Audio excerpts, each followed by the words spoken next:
अस्सलाम वालेकुम viewers, welcome to my channel expert preparation zone. उम्मीद करती हूँ कि आप लोग बिल्कुल ठीक होंगे। वीवर, इस वीडियो में हम लोग डिस्कस करेंगे पाकिस्तान एयरफोर्स एयरमैन के इनिशियल टेस्ट एक्सपीरियंस एमसीक्यूज जो कि 13 और 14 फरवरी के टेस्ट में आए हैं। तो जो कैंडिडेट्स ने टेस्ट देना है, ये वीडियो उनके लिए बहुत ही ज़्यादा बेनिफिशियल है, तो आपने ये वीडियो लाजमी देखनी है। इसके अलावा अगर अभी तक आपने मेरा चैनल सब्सक्राइब नहीं किया है तो काइंडली चैनल को सब्सक्राइब कर दें। So let's start. Number 1 is Newton second law. Newton का दूसरा कानून क्या है? तो न्यूटन सेकंड लॉ की जो डेरिवेशन है, उस पर जो हम फॉर्मूला ड्राइव करते हैं वो है F is equal to M A. So the right answer is F is equal to M A. Question number 2 is the standard deviation of the observation. आपको एक ऑब्जर्वेशन दी गई है जिसकी आपने स्टैंडर्ड डेविएशन मालूम करनी है। सो स्टैंडर्ड डेविएशन के लिए हमारे पास मीन का होना ज़रूरी है, तो मैंने इसका सोल्यूशन शेयर कर दिया है। मीन का फॉर्मूला होता है sum of terms divided by total number of terms. तो आपके पास जितनी भी ऑब्जर्वेशन है, तो आप सबसे पहले उनको प्लस कर लेंगे और टोटल टाइम मतलब कितनी बार आपने वो ऑब्जर्वेशन की है, तो यहाँ हमारे पास 5 मरतबा है, तो आप 5 से डिवाइड कर देंगे। 6 होगा, 7 होगा, तो उससे आप डिवाइड कर देंगे, तो हमारे पास इसका मीन आ जाएगा 5। उसके बाद जो इसकी स्टैंडर्ड डेविएशन है उसका फॉर्मूला ही मैंने शेयर कर दिया है। स्टैंडर्ड डेविएशन हमारे पास जो आ रही है वो आ रही है 0, क्योंकि जो हमारे पास टोटल नंबर थे ऑब्जर्वेशन के वो है 5, तो 0 को रूट अब जब लेते हैं तो वो 0 ही होगा, और 0 को हम किसी भी नंबर से डिवाइड करते हैं तो उसका आंसर 0 ही आता है। तो यहाँ इसकी स्टैंडर्ड डेविएशन क्या आ रही है? 0। Next is arithmetic mean sample. Arithmetic mean को हम किस तरीके से रिप्रेजेंट करते हैं? तो अर्थमेटिक मीन को रिप्रेजेंट करने का तरीका है x के ऊपर छोटी सी बार। तो ये है अर्थमेटिक मीन का सैम्बल। इसके अलावा आपको इसका फॉर्मूला भी आना चाहिए जो कि होता है summation x upon n। Question number 4 is energy stored in coal is called dash. कोयले में कौन सी एनर्जी स्टोर होती है? तो इसका आंसर है thermal energy. Energy stored in coal is called thermal energy. Question number 5 is energy stored in dam is called dash. Dam में कौन सी एनर्जी स्टोर होती है? तो डैम में जो एनर्जी स्टोर होती है वो होती है पोटेंशियल एनर्जी। इसके अलावा पोटेंशियल एनर्जी का फार्मूला भी पूछ सकते हैं। पोटेंशियल एनर्जी का फार्मूला होता है mgh। m का मतलब मास, g का मतलब ग्रेविटी और h का मतलब है हाइट। तो पोटेंशियल एनर्जी का फार्मूला भी आप याद कर लीजिएगा। क्वेश्चन नंबर 6 इज -1 और 2 लाइज इन विच क्वाड्रेंट। आपको जो वैल्यू गिवन है आपने बताना है ये किस क्वाड्रेंट में लाई करेगा। तो ये मैंने आपको पहले ही बताया था कि जो पहला नंबर होता है वो x को रिप्रेजेंट करता है और दूसरा नंबर y को। तो x की वैल्यू है -x और y हमारे पास क्या है 2, तो ये लाई करेगा दूसरे क्वाड्रेंट में। तो इसका आंसर है second quadrant. Question number 7 is what come next in the series. Verbal का एक क्वेश्चन है और आपको ये नंबर सीरीज दी गई है 3, 5, 8, 13 और 20, और आपने बताना है कि नेक्स्ट नंबर कौन सा आएगा। तो ये बेसिकली एडिशन की सीरीज़ है। इसमें हम ऐड कर रहे हैं प्राइम नंबर। सबसे पहले आप 2 ऐड करेंगे, 3 में 2 ऐड किया तो क्या आ जाएगा 5। देन 5 में आपने 3 ऐड किया तो 8, 8 में अब नंबर ऐड किया है 5, 13 आ जाएगा। 13 में जो हमने नंबर ऐड किया है वो है 7। अब आपके पास जो नेक्स्ट ऑप्शन है वो दो चीज़ें हैं, या तो आप 9 ऐड कर दें या फिर 11। तो ऑप्शन के अकॉर्डिंग जो इसमें ऐड किया गया है वो 11 किया गया है, यानी कि प्राइम नंबर ऐड हो रहे हैं। प्राइम नंबर वो होते हैं जो सिर्फ अपने टेबल में आते हैं। तो जब आप 20 में 11 ऐड करेंगे तो इसका आंसर क्या आ जाएगा 31। Question number 8 is find the sum of first odd number up to 10, यानी पहले 10 ऑड नंबर्स का आपने सम करना है। तो इसका सोल्यूशन मैंने शेयर कर दिया है आपके पास। पहले फर्स्ट जो 10 ऑड नंबर है वो है 1, 3, 5, 7, 9। इनको आप ऐड करेंगे तो इसका आंसर आपके पास क्या आएगा 25। सो 25 is the right answer. Question number 9 is ceremonial सिनोनियम। Ceremonial का सिनोनियम होता है formal. Next is antonym of ceremonial. तो सेरेमोनियल का जो है वो सिनोनियम भी पूछा जा रहा है यानी कि सिमिलर वर्ड, और एंटोनियम भी पूछा जा रहा है यानी कि अपोजिट वर्ड। तो सेरेमोनियल का एंटोनियम होता है इनफॉर्मल। सिनोनियम होगा फॉर्मल और एंटोनियम क्या हो जाएगा informal. Question number 11 is Japan is a dash country. Japan एक डैश मुल्क है, तो इसमें आएगा रिच। एडजेक्टिव इसमें लगाया गया है बेसिकली। तो जापान जो है वो एक अमीर मुल्क है। Question number 12 is deer runs dash than the cow. जो हिरन है वो काउ से ज़्यादा तेज़ भागती है। तो यहाँ पर जो स्वीटेबल वर्ड लगेगा वो आएगा faster. Deer run faster than the cow. Question number 13 is 70% of 70 is, आपके पास एक अमाउंट है 70 और आपने इसका 70% बताना है, तो इसका आंसर आएगा 49। बहुत ही इजी सा सोल्यूशन है कि परसेंटेज का साइन हटता है और आपके पास डिवाइड में क्या आ जाता है 100। तो जब आप 70 को 100 से डिवाइड करेंगे और फिर 70 से मल्टीप्लाई करेंगे तो इसका आंसर क्या आ जाएगा 49। सो 49 is the right answer.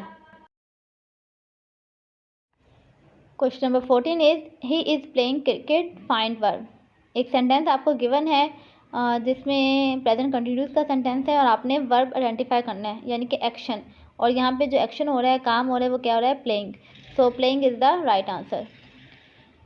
Next is if input is 100 and output is 3 find efficiency. तो एफिशिएंसी का फॉर्मूला मैंने लिख दिया है और सॉल्यूशन भी शेयर कर दिया है। एफिशिएंसी का फॉर्मूला होता है output divided by input multiply by 100%, अगर परसेंटेज में पूछा है तो 3 जो है वो 100 से डिवाइड होगा और मल्टीप्लाई करेंगे 100% से, तो इसका आंसर क्या आ जाएगा 3%। Next is mid point cut a line segment into dash parts. एक मिड पॉइंट जो है वो एक लाइन सेगमेंट को कितने हिस्सों में डिवाइड करता है, तो इसका राइट आंसर हो जाएगा 2 parts. Mid point cut a line segment into 2 parts. Next is he get up dash dawn. Preposition आपने लगानी है और यहाँ पे जो स्वीटेबल प्रीपोजिशन लग रही है वो लग रही है by. He get up by dawn. Question number 18 is radius of earth is. Earth का रेडियस क्या है, तो अर्थ का जो रेडियस है अगर वो किलोमीटर में पूछा है तो आप इसका आंसर देंगे 6.378 किलोमीटर। अगर एक्सपोनेंट में गिवन है ऑप्शन तो इसका आंसर होगा 6.38 एक्सपोनेंट 10 की पावर 3, और अगर मीटर में पूछा गया है तो इसका आंसर होता है 6.38 exponent 10 power 6 metre.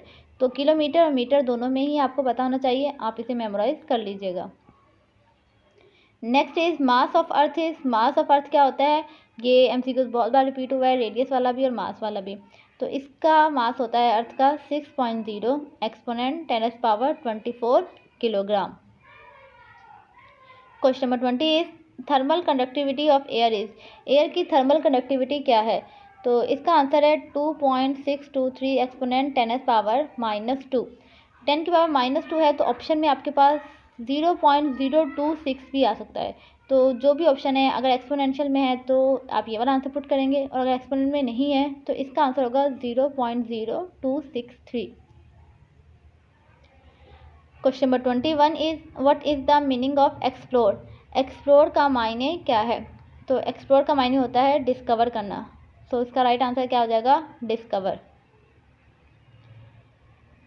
Next is log mn is equal to. Log का जो है वो सारे क्वेश्चन जो हैं वो बार बार रिपीट हो रहे हैं। तो लॉग में मैंने आपको पहले ही बताया था कि अगर मल्टीप्लिकेशन हो रही होती है तो उसे हम किस में चेंज कर देते हैं एडिशन में। तो इसका आंसर क्या हो जाएगा log m plus log n। Next is log m divided by n। अगर log में जो है वो डिवीजन हो रही होती है तो उसे हम सब्ट्रैक्शन में चेंज कर देते हैं। तो log m divided by n बराबर आ जाता है log m minus log n। Question number 24 is log mn। यहाँ पर जो n है ना वो m के ऊपर पावर है छोटी सी, ठीक है, एक्सपोनेंशियल फॉर्म में मैंने लिख दिया है कि n जो है वो एक्सपोनेंशियल फॉर्म में ये मल्टीप्लाई नहीं हो रहा। तो log में अगर आपके पास कोई पावर है या एक्सपोनेंट है तो उस पर log अप्लाई नहीं होता, वो log से पहले आ जाता है। तो इसका आंसर क्या हो जाएगा n log m।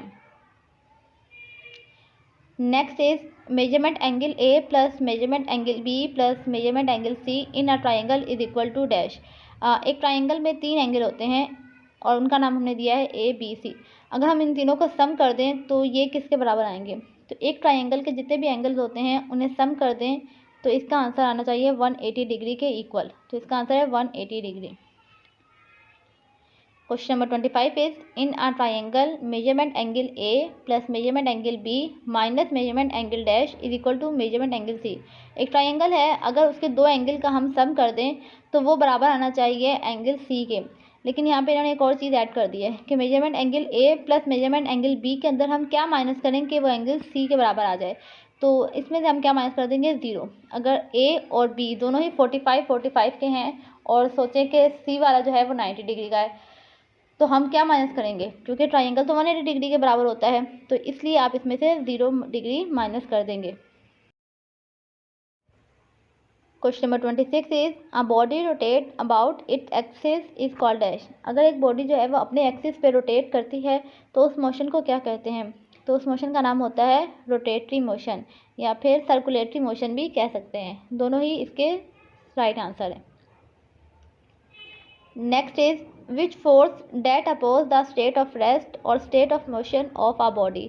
ऐसी कौन सी फोर्स होती है कि जो अगर कोई बॉडी रेस्ट की हालत में है तो उसको रेस्ट की हालत में ही रखना चाहती है, उसको मूव करवाना नहीं चाहती, और अगर कोई बॉडी कंटिन्यूसली मूव कर रही है तो वो चाहती है कि वो मोशन ही करे, रुके ना। तो ऐसी जो फोर्स है उस फोर्स को क्या कहते हैं, उस फोर्स का नाम है inertia. So inertia is the right answer. Question number 28 is if velocity of a body is increasing with the time then acceleration will be। अगर कोई बॉडी है और उसकी वेलोसिटी आप टाइम के साथ इंक्रीज कर रहे हैं तो बताएं उसकी एक्सेलरेशन क्या होगी। तो by the increasing of velocity उसकी एक्सेलरेशन भी बढ़ जाती है और हमेशा पॉजिटिव में आती है, नेगेटिव में नहीं आती। तो इसका आंसर अगर ऑप्शन में पॉजिटिव है तो पॉजिटिव लगाइएगा, अगर इंक्रीज और डिक्रीज का ऑप्शन हुआ तो इंक्रीज लगा दीजिएगा। Next is if velocity of a body is double then kinetic energy will be. अगर एक बॉडी की वेलोसिटी जो है वो आप डबल कर देते हैं तो उसकी काइनेटिक एनर्जी क्या होगी, तो उसकी काइनेटिक एनर्जी है वो 4 गुना बढ़ जाएगी।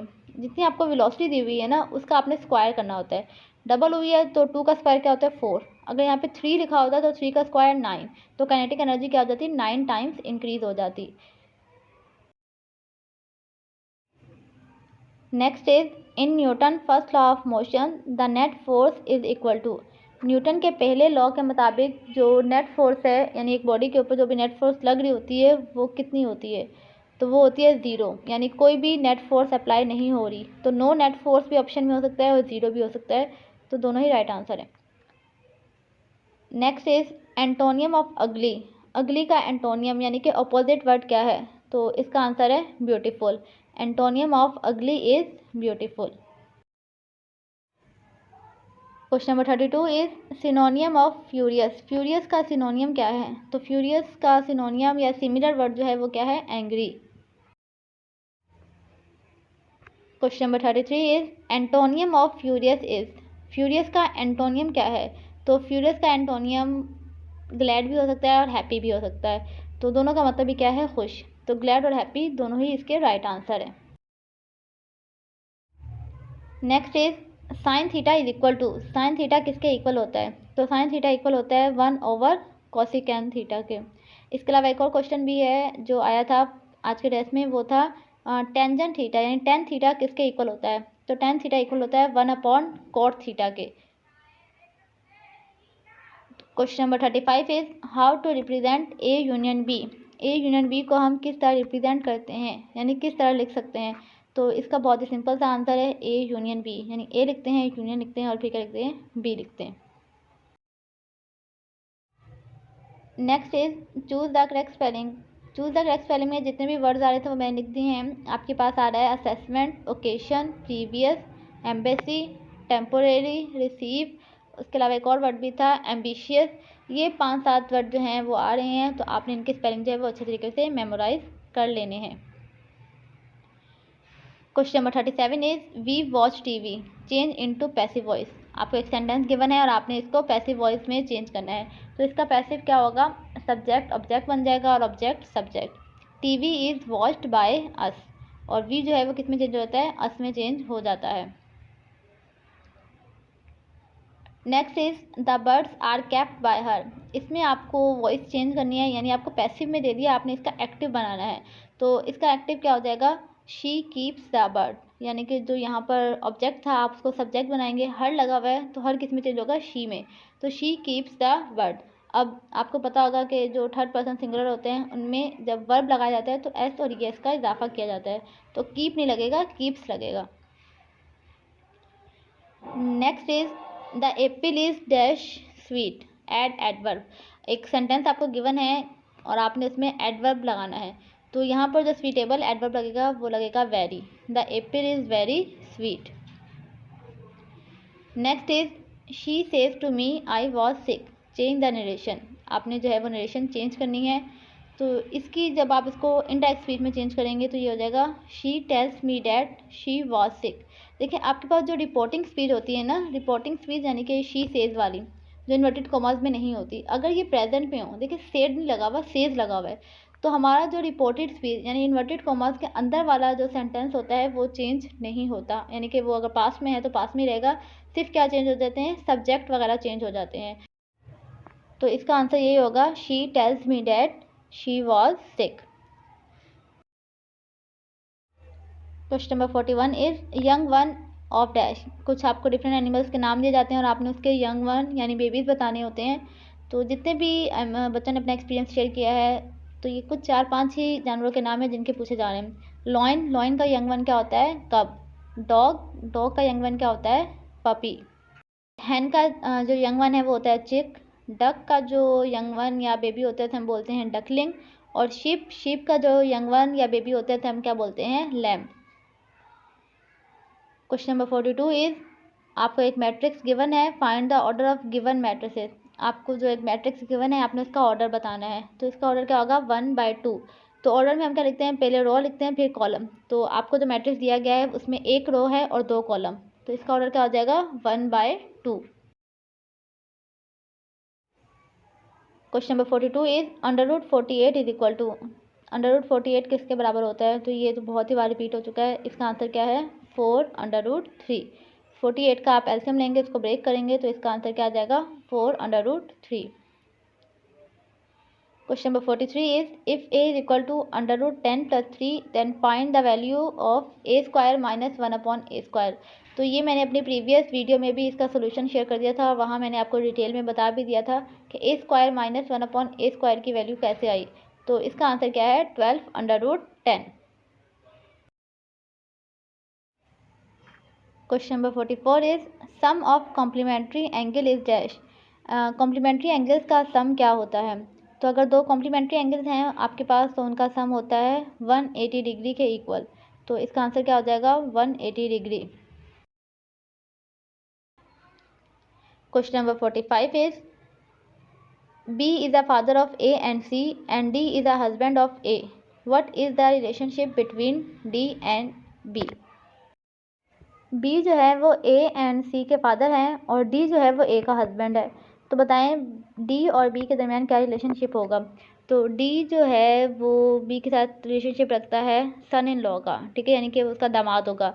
और अगर B का रिलेशनशिप D के साथ होगा तो वो क्या होगा, फादर इन लॉ। तो इसका आंसर क्या हो जाएगा, father in law. So viewers, ये थे कुछ MCQs जो कि 13 और 14 फरवरी के टेस्ट में आए हैं। आपने इन MCQs जो है वो लाजमी गो थ्रू करना है।